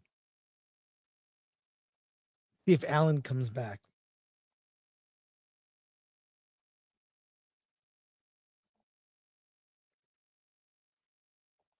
Hang on. Thank you for your patience, all the people watching.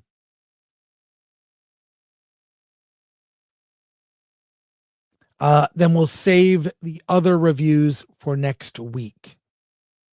We'll do that because the next few weeks is going to be slim pickings. So there you are. All right, let's talk about Bring Her Back.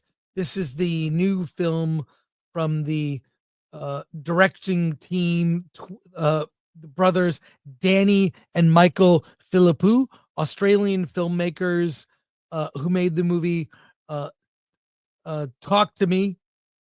Excuse me, what am I saying? Talk to Me. No, it's they made God, okay, this is all screwed up. It's all screwed up. All right. Yeah. Let me start that over. Note to self. Start this over. I usually have my notes up here. And I'm having problems with the notes. Just a moment, people. Just a moment.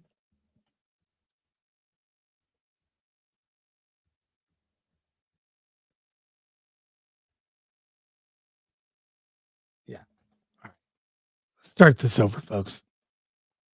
Bring Her Back is the follow-up film from the filmmakers behind Talk to Me, an Australian horror film directed by the team of the brothers Danny and Michael Philippou. Bring Her Back is something of, at least in spirit, kind of it's not a sequel, but it's their next film, so to speak. It's the story of a brother and a sister. They are stepbrother and stepsister. Their father passes away and they're put into foster care with an unusual woman played by Sally Hawkins. She plays Laura. She has another brother, so she's bringing in foster kids into her home, and the kids don't entirely feel comfortable. The brother and sister, played by Billy Barrett and Sora Wong, they're obviously not blood related necessarily. They're stepbrother, stepsister. They don't look alike, but they are. I've never heard of Billy or Sora. Great, they're really good actors in terms of they feel real. In fact, all the child actors in this are excellent. They are excellent. And from their last film, Talk to Me, it was again a young cast of actors who were phenomenal actors, and it's no different here. Sally Hawkins, though, she's been in some big stuff. You recognize her from Paddington, from The Shape of Water. She was in Wonka. She's been in a lot of movies. She's very good. But I'll just say this. Talk to Me had rules about there is a spirit you can connect with that can inhabit your body, and you speak through it in a ceremony, and it established rules of how this thing works and how it goes off the rails.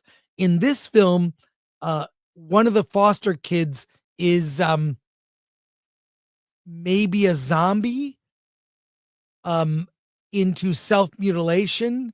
There are some horrifying, gross things that happen when this foster kid is consuming items that they shouldn't, to bloody and gory ends.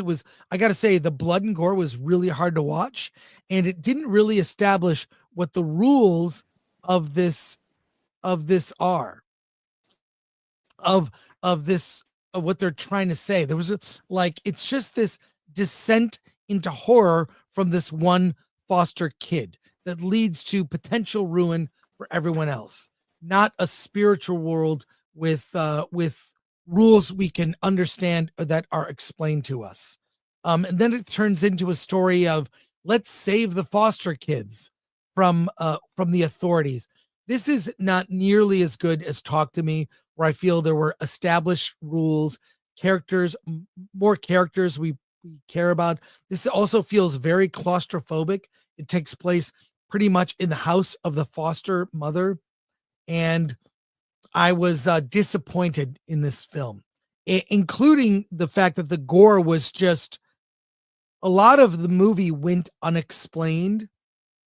And I don't mean that, you can do things that aren't explained. In fact, I like that in movies where, why did that happen? We don't need to know. In here, it just escalates to getting more and more gross, but what's the point? And I'll say I was kind of disappointed with this, considering how good Talk to Me was. I assumed, because I only saw the trailers, that the movie was something of a follow-up, maybe even spiritual sequel. It's not really, and I was disappointed. So to be honest, I can't really recommend Bring Her Back. And there we are. Let's go to comments.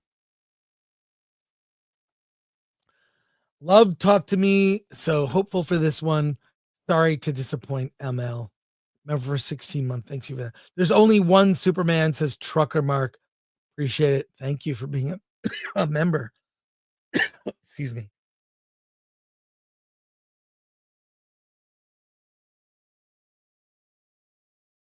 Thankfully, this is getting good reviews. Good to see these two brothers thrive in the horror genre. Between these two and Zach Kreger, the YouTube directors are taking over Hollywood. I did not like it as much as others. I would give it a mixed review. Ron Enriquez, this one didn't work for me. Ron, I'm with you. Great performances. Yes, I would agree. But the premise was not well thought out. Yes, I will continue to support these brothers. They are incredibly talented. I agree. God, that's basically my review. The same sentiment. Hey, well, Alan is back. Is your internet working? I hope so. It is. All right. Look good. I reviewed this. You don't need to. It's horror. You're not going to want to see it. Let's. How about let's talk? Can you review PeeWee? Yeah. Yes. So. Let's wait. Yeah, I'm waiting for the post here. Alan, tell me about PeeWee As Himself, now on Max. Okay, so this is a documentary on Max about Paul Rubens, aka Pee Wee Herman. It's a two-parter. Both parts are about an hour 45 minutes each, so it's about a 3.5 hour movie. Part one basically starts from his early beginnings to Pee-wee's Big Adventure, and then part two is from Pee-wee's Big Adventure to his ultimate death. So there's some things that are brought up in this movie right away. First, Pee-wee had been suffering from cancer and didn't tell anybody, not the documentarians. And nobody knew until basically days before his death. Oh, wow. And so the documentary was kind of his foretelling, knowing that this is happening, and that he agreed to allow himself to be the subject of a documentary, which he probably never would have done had he not been sick. And so this is so it goes through his story, obviously, but it kind of delves deep into a lot of his, who he was as a person. He was very perfectionistic. I mentioned it before that he had complete creative control over Big Top Pee-wee, and we know how that one turned out. Yeah. His whole life was about basically finding himself, finding who he was. And he didn't ultimately find himself until the creation of Pee-wee. And ironically, the Pee-wee Herman character was something he hid behind. And for a long time, all he was known as was Pee-wee Herman. You rarely saw the person that he is. And so this documentary goes into that. The fact that he comes from a loving family. The fact that he was an avant-garde artist. He was right in there with the punk music, with the underground comic scenes. If you watch Pee-wee's Playhouse, you'll notice that a lot of the set design was by indie comic artists. Keith Haring, right? Yeah, three others. I forget their names. The big thing was you may not have believed this, but he was gay. And that's crazy. He was crazy. Gay? He was gay, and nobody cares. Yeah, nobody cared. But the thing was, we're talking the early '80s here, right? And the reality was in the early '80s that if you were gay, it limited your work, and he had at least the gift of being able to pass as straight. And I think he was able to successfully create the illusion that he may or may not be straight up until basically the child pornography charges. And so the second half really goes into the getting caught at the X-rated theater and what that did to his career, and then the child pornography charges, where he was almost exonerated until a newly elected LA city attorney decided, no, we need to make an example of this guy. And although they dropped all the child pornography charges, they wanted to nail him on obscenity charges. He's a collector, and that one photo in his collection was considered obscene, and therefore he could be charged with obscenity, possession of obscene materials. And that's what ultimately kind of did in his career. But if you are a fan of Pee-wee, if you're a fan of Pee-wee's Playhouse, fan of Pee-wee's Big Adventure, look, this is such a loving homage to Paul Rubens. This is a must watch, and I was just riveted all the way through. And he was a very complicated person. It's not that, yes, he was gay, but there came a point where his first real relationship, he was so immersed himself in that relationship that he lost himself, and he said he couldn't do that. And so early on in his career, he decided, all right, I'm just going to focus on my career. And he never let anyone know he was gay. He never entered another relationship until long after everything was said and done. And you see a guy who's dedicated to this Pee-wee character, and you get to see the evolution of Pee-wee and what has become in the TV show. And so very complicated character. And the sad thing was again, no one knew he was dying. No one knew he had cancer until the very end. And even this documentary, Pee-wee wanted so much control over it that he essentially quit. And it was kind of a last minute wrangling before his death that ultimately got this documentary completed with his permission and approval. Wow. So yeah, absolutely recommend it. I can't wait to see it. Yeah, it's yeah, I've been looking forward to this. But is the 3.5 hours? Does it feel longish? Or I mean, No, whenever I see yeah. doc series, I'm like, I'd rather just watch a doc. Yeah, I mean, I sat through at Sundance. My first film at Sundance was a 4-hour doc. This one has a break, so take the break. Yeah. Two parts. I mean, I definitely saw it over 2 days. Yeah, the other thing is, man, all these careers that started from Pee-wee's Playhouse, Lawrence Fishburne, Yeah. Jimmy Smits came out of it. Oh wow. You know, Phil Hartman and Pee-wee were knew each other a long time during the Groundlings era, and that relationship fell apart when Phil went to do Saturday Night Live. But yeah, Phil Hartman co-wrote Pee-wee's Big Adventure. So you recommend that. Yeah. All right, I can't wait. I'm gonna watch it myself. Yeah. Let's go to comments. Trucker Mark for 5. Continue. My Superman is Christopher Reeves in movies, George Reeves in television, as is mine. Thomas Pickett for 5. Does the dog go into his relationship and falling out with Phil Hartman? Yeah. There was a Stern interview that Phil Hartman did that basically where Phil kind of says that he never really got compensated for all the work he had done with Pee-wee's Playhouse, because Phil Hartman was a big part of the stage show as well as the television show. And then when he went to Saturday Night Live, it just fell apart there. Knee pain. I finished this last night. I can't believe living in LA that he was nailed having an obscene photo. Yeah, that's ridiculous.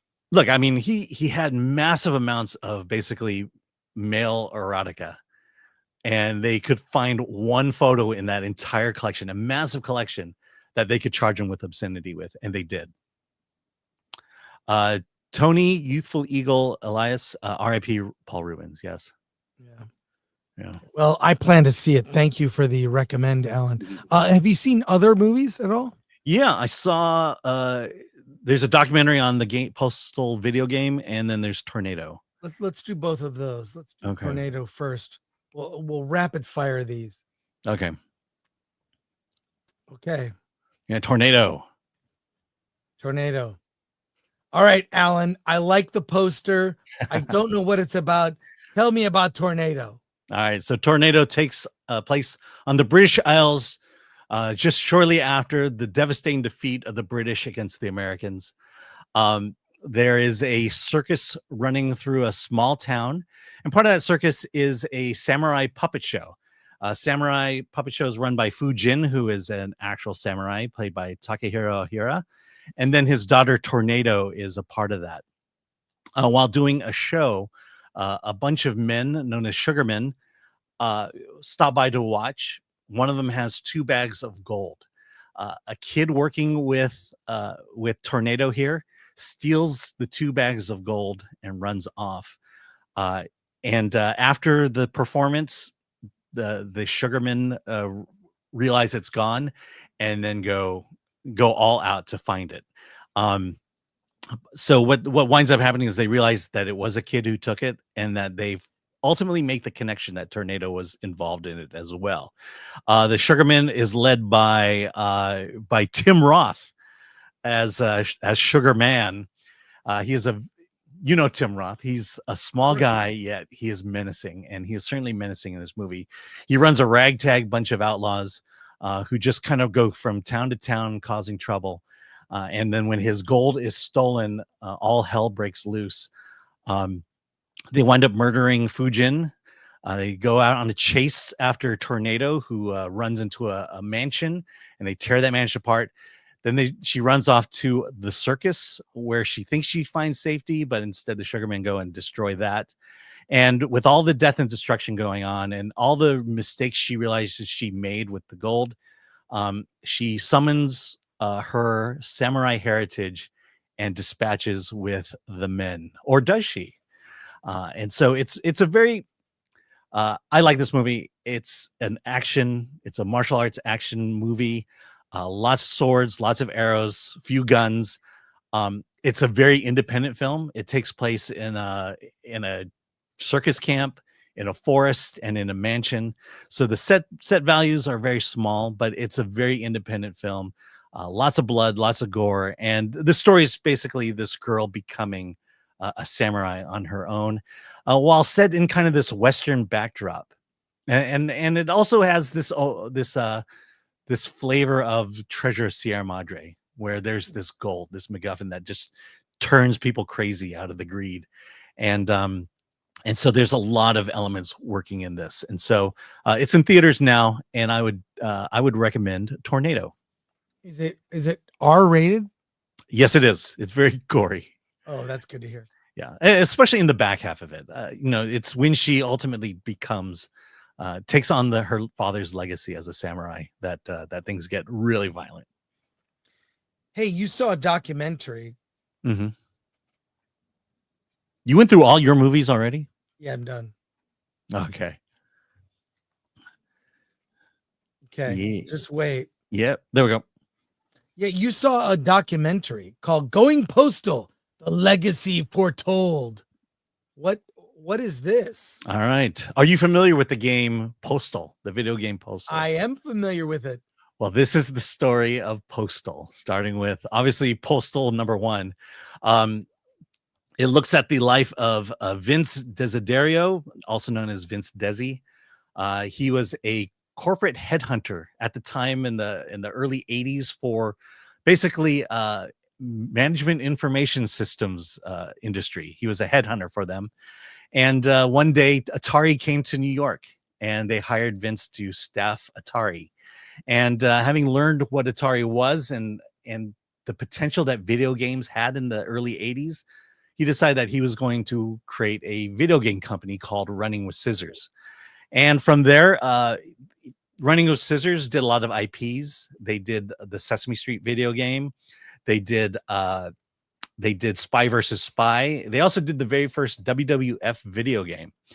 But in the background, they were working on this game called Postal, which is what you expect it to be. It's about a guy who goes postal and just starts killing people, killing everybody. And that's the whole point of the game. It took what was that robo, I want to say Robotech, but it's a robot game that you played at the arcade that was just basically a TV show that you just shot people. That's kind of what this is you see a person, you shoot them.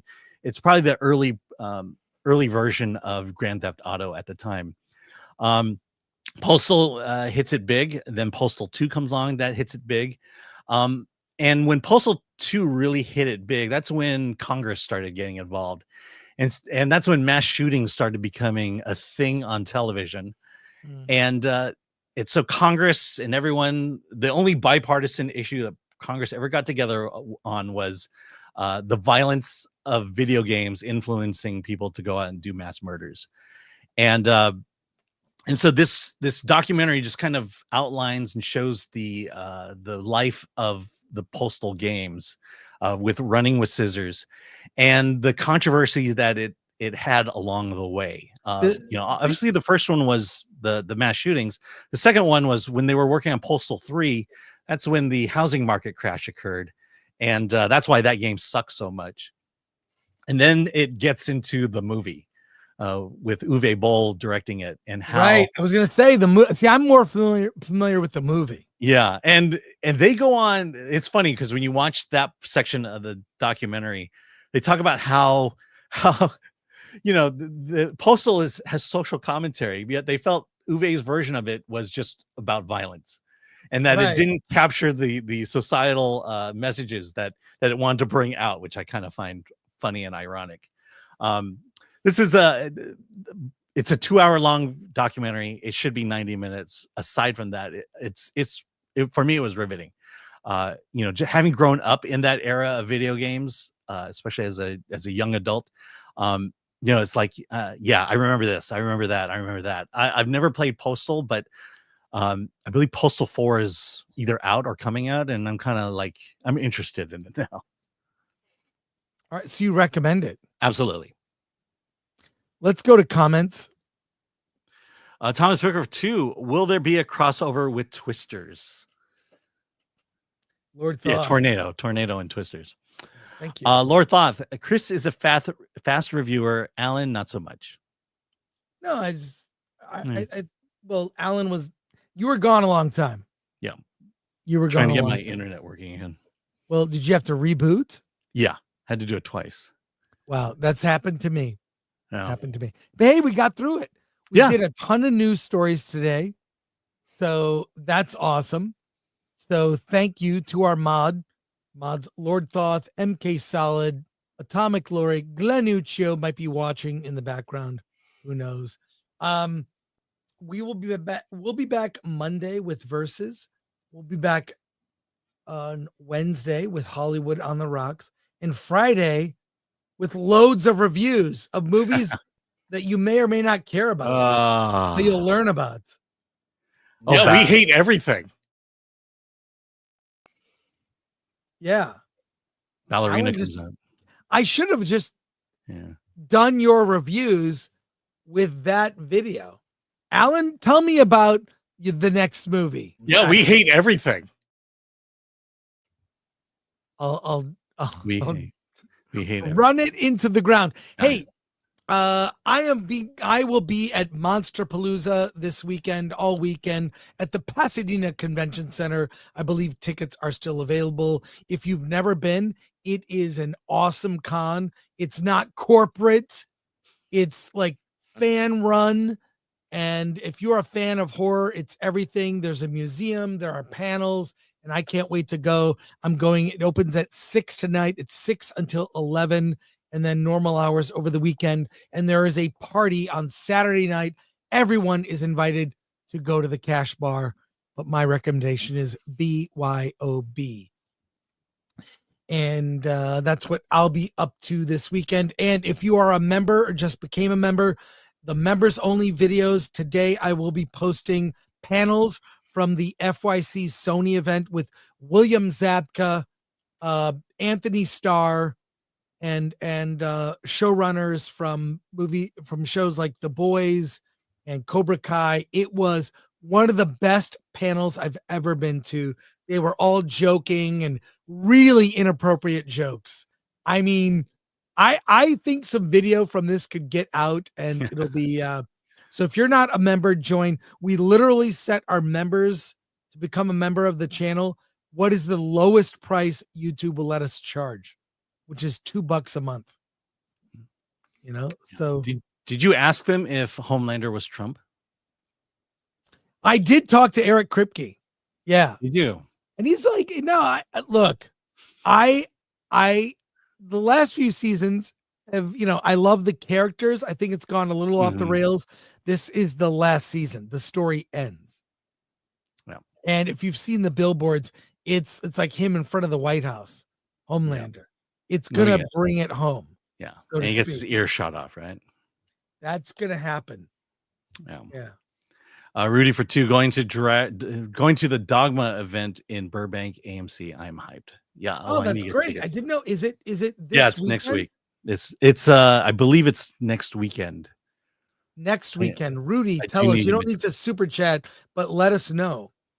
Let me know. Yeah. So, and then and if you're in San Diego, what are you doing this weekend? If you're in San Diego, I'll be at the National Comedy Theater for the Saturday show at 7:30, nationalcomedy.com. I'm too old for this shit. But you're doing it anyways. I'm doing it anyways, yeah. And look, we have a good cast on this one, so if you ever want to go, this probably would be a good show to go to. Cool. So if you're not at Monsterpalooza, go to San Diego and see Alan. I also want to apologize for our technical issues today, and I am on very little sleep, not enough coffee. I got home at 2 a.m. last night after going to that event and then seeing Bring Her Back. I know, because you've been accidentally hitting the video button a lot. So. Yeah, I know. I've been doing that. So, all right. Thank you so much. Thank you for those to send in a super chat, just participating. We'll be back next week with our regular shows. Alan? Let's get out of here.